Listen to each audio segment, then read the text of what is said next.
అనుదిన బైబుల్ సంఖ్యాకాండం 12వ అధ్యాయము.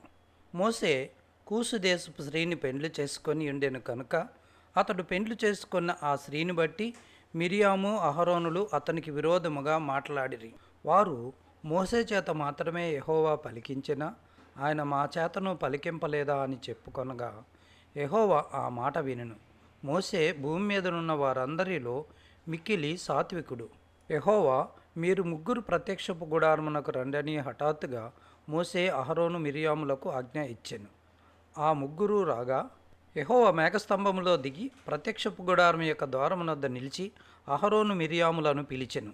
వారిద్దరూ రాగా ఆయన నా మాటలు వినుడి, మీలో ప్రవక్త యుండిన ఎడల యెహోవానగు నేను దర్శనమిచ్చి అతడు నన్ను తెలుసుకున్నట్లు కలలో అతనితో మాట్లాడుదును. నా సేవకుడైన మోసే అట్టివాడు కాడు. అతడు నా ఇల్లంతటిలో నమ్మకమైనవాడు. నేను గూఢభావములతో కాదు, దర్శనమిచ్చి ముఖాముఖిగా అతనితో మాట్లాడుదును. అతడు యెహోవా స్వరూపమును నిదానించి చూచును. కాబట్టి నా సేవకుడైన మోసేకు విరోధముగా మాట్లాడటకు మీరెలా భయపడలేదనను. యెహోవా కోపము వారి మీద రగులు కొనగా ఆయన వెళ్ళిపోయాను. మేఘమును ఆ ప్రత్యక్షపు గుడారం మీద నుండి ఎత్తబడిను. అప్పుడు మిరియాము హిమము వంటి తెల్లని కుష్టి గలదాయను. అహరోను మిరియాము వైపు చూచినప్పుడు ఆమె కుష్టి కలదిగా కనబడెను. అహరోను, అయ్యో నా ప్రభువా, మేము అవివేకులము, పాపులమైన మేము చేసిన ఈ పాపమును మా మీద మోపవద్దు.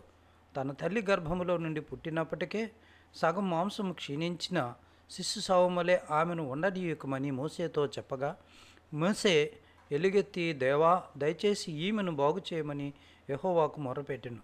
అప్పుడు యెహోవా మోసేతో, ఆమె తండ్రి ఆమె ముఖం మీద ఉమ్మి వేసిన ఎడల ఆమె 7 దినములు సిగ్గుపడును గదా. ఆమె పాలెము వెలుపల 7 దినములు ప్రత్యేకముగా ఉండవలను, తరువాత ఆమెను చేర్చుకొనవలను. కాబట్టి మిరియాము 7 దినములు పాలెము వెలుపలనే గడిపెను. మిరియాము మరలా చేర్చబడు వరకు జనులు ముందుకు సాగరైరి. తరువాత జనులు హజేరోతు నుండి సాగి పారాను అరణ్యములో దిగిరి.